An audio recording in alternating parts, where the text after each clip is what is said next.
Have you ever promised something to God and then failed to keep it? Have you made a bold declaration of faith only to crumble when the moment of testing came?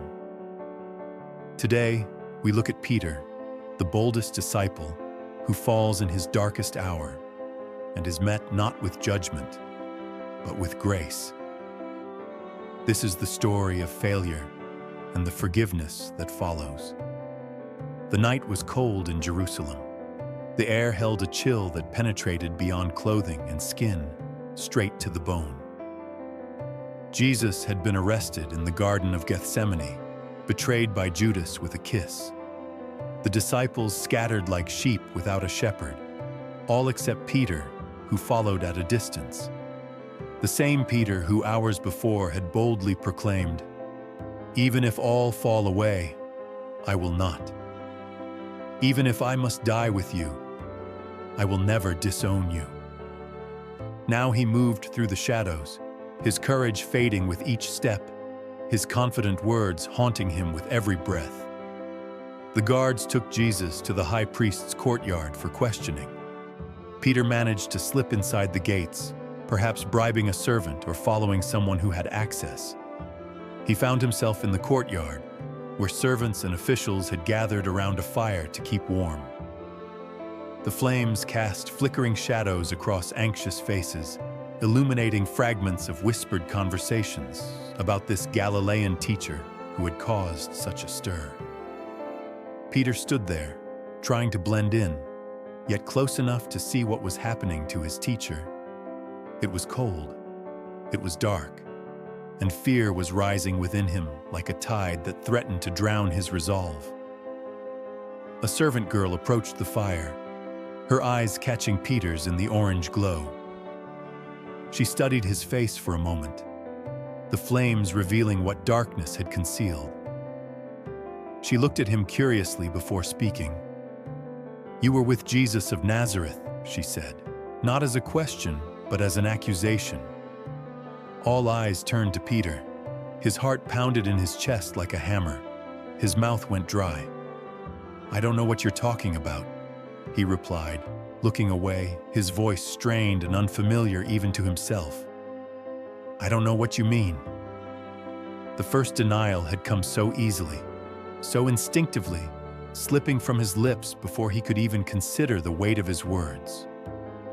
Peter moved away from the fire toward the gateway, hoping to escape further scrutiny, to find a darker corner where no one would recognize him. But there was no escape in that crowded courtyard. Another servant girl saw him and said to those standing around, "This man was with Jesus of Nazareth." The accusation seemed to echo off the stone walls. Again, Peter denied it, this time with an oath. "I don't know the man." His voice was louder now, more insistent, as if the volume of his denial could make it more convincing. Time passed slowly in the courtyard as Jesus was being questioned inside. The stars wheeled overhead, indifferent to the drama unfolding below. About an hour later, the third confrontation came. A relative of Malchus, the man whose ear Peter had cut off in the garden, recognized him. "Didn't I see you with him in the garden?" he asked, his eyes narrowing with suspicion. Others joined in, their voices merging into an accusing chorus. "Surely you're one of them. Your Galilean accent gives you away. You can't hide who you are. Your speech betrays you." Cornered and terrified, Peter began to call down curses on himself. His voice rose with desperate conviction, swearing by heaven and earth. "I swear to you, I do not know the man you're talking about." The words had barely left his lips when a rooster crowed, piercing the night air with its sharp, awakening call.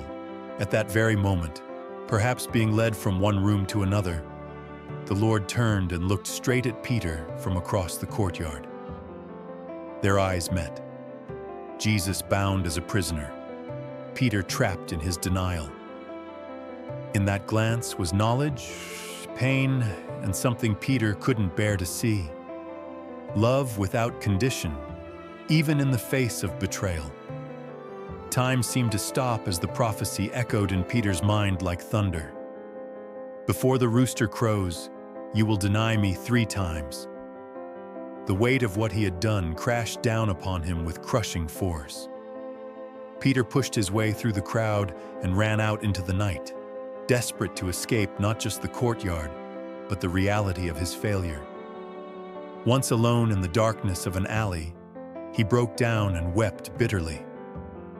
These weren't quiet tears, but gut-wrenching sobs that shook his entire body, the kind that come from the deepest part of a broken soul. The rock upon which Jesus had promised to build his church had crumbled into dust. In the days that followed, as Jesus was tried, scourged, crucified, and buried, Peter carried his shame like a stone chained to his heart. He hadn't just denied Jesus. He had denied who he wanted to be, who he thought he was, who Jesus had called him to be. His identity as the courageous disciple, the rock, the leader among followers, lay in ruins at his feet. Guilt and shame enveloped him in a silence deeper than words could penetrate. Yet even in Peter's failure, there was a thread of hope woven into the fabric of his despair. Jesus had known Peter would fall, had foretold it, and loved him still. Had there been forgiveness in that look, beneath the pain? Then came the astonishing news of the resurrection. Word spread among the disciples like wildfire that the tomb was empty. Peter, who had been hiding in his shame, ran to see for himself, hope flickering back to life in his broken heart. But the question remained, burning in his mind. Could he face Jesus after what he had done? How does one look into the eyes of the one they've betrayed? Days later, on the familiar shores of the Sea of Galilee, Peter had returned to what he knew before Jesus called him, fishing. He and some disciples were casting their nets when they spotted someone on the beach. "It is the Lord," John exclaimed, recognizing the figure in the dawn light. Peter, the same man who had denied Jesus 3 times, now threw himself into the sea to reach him faster, impulsive as ever, but this time driven by longing rather than fear. On the shore, Jesus had prepared breakfast, the smell of grilled fish filling the morning air. After they had eaten in a silence filled with unspoken words, Jesus turned to Peter with a question that cut to his heart. "Simon, son of John, do you love me more than these?" 3 times Jesus asked this question, matching the 3 denials like a divine poetry of redemption. Each time Peter answered, his voice growing more urgent, more raw with emotion. "Yes, Lord, you know that I love you." And each time, Jesus responded with a commission. "Feed my lambs, take care of my sheep, feed my sheep." In this beautiful moment of restoration by the lakeside, Jesus didn't just forgive Peter. He entrusted him with leadership again. The same man who had denied knowing Jesus was now called to shepherd his followers, to care for the church that would be built upon his confession of faith. The failure was acknowledged, but it did not define Peter's future. In fact, it became the crucible in which his character was refined.